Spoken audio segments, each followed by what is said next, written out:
Mari kita belajar bahasa Jepang. Nah, materi kita kali ini apa sih Bang? Ya bener. Apa itu partikel kara dan made? Partikel kara itu artinya dari, sedangkan made itu artinya sampai ataupun hingga.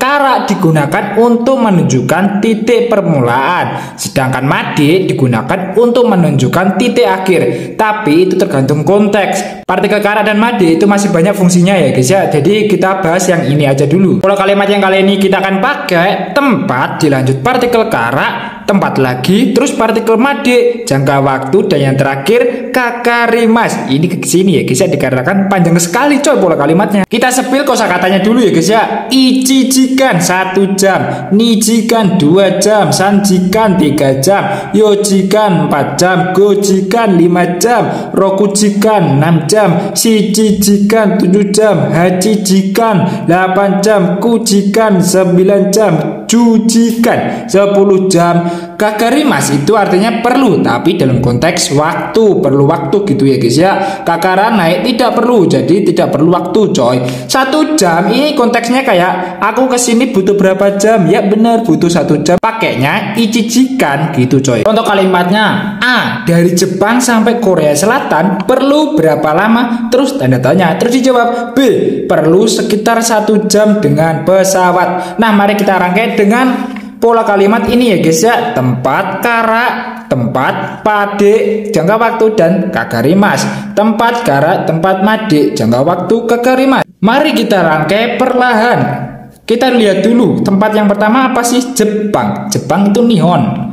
Nihon.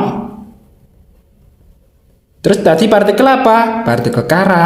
Nihon kara. Habis itu tempatnya lagi mana? Korea Selatan. Korea Selatan tuh apa sih Bang? Kankoku ya guys ya. Kankoku. Habis itu tadi made. Dikarenakan made itu artinya sampai ya guys ya. Habis itu apa sih? Ya bener, jangka waktunya. Jangka waktunya masih apa? Berapa lama? Jadi belum ada. Berapa lama itu bahasa Jepangnya itu donokurai. Donokurai itu artinya berapa lama. Terus tanda tanya, sebelum tanda tanya ada kalimat perlu. Jadi ini perlunya dalam konteks waktu. Perlu itu kakarimas. Jadi kita pakainya kakarimas dalam konteks perlu waktu. Jadi nihon kara kankoku made donokurai kakarimas. Kakarimas. Terus ada tanda tanya. Jadi partikelnya K. Kakarimas ka, nihon kara kankoku made donokurai kakarimas ka, itu artinya dari Jepang sampai Korea Selatan perlu berapa lama? Tanda tanya. Terus dijawab ya guys ya. B, perlu sekitar 1 jam dengan pesawat. Kalau ada kalimat seperti ini kita dulukan tempat ataupun kata benda dulu. Kata bendanya apa sih Bang? Pesawat. Habis itu kita lanjutkan dengan jangka waktunya 1 jam. Ini ya guys ya. Jadi kita dahulukan pesawat. Pesawat artinya apa sih? Hikouki.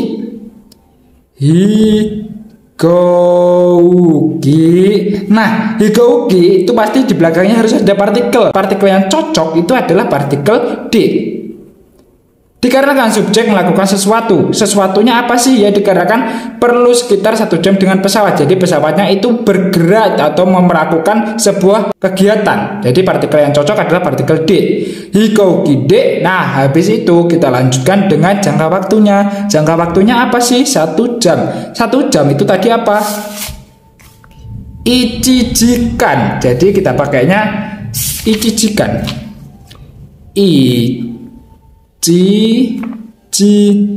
Kan. Nah habis itu apa? Sekitar itu gurai. Nah habis itu perlu itu apa? Kakarimas.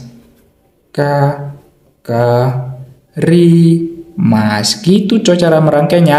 Dari Jepang sampai Korea Selatan perlu berapa lama? Tanda tanya. Perlu sekitar 1 jam dengan pesawat. Nihon kara kankoku made donokurai kakarimas ka, hikouki de ichijikan gurai kakarimas. Gitu coy cara pakainya. Nah saya punya satu soal yang wajib kalian jawab ya guys ya. A, dari Indonesia sampai Jepang perlu berapa lama? Tanda tanya. Terus dijawab perlu sekitar 7 jam dengan pesawat. Ini kayak yang atas ya guys ya. Coba kalian jawab di komentar dengan pola kalimat Ini ya guys ya, tempat partikel karat, tempat partikel made, jangka waktu, dan gagarimas. Ini kosakatanya.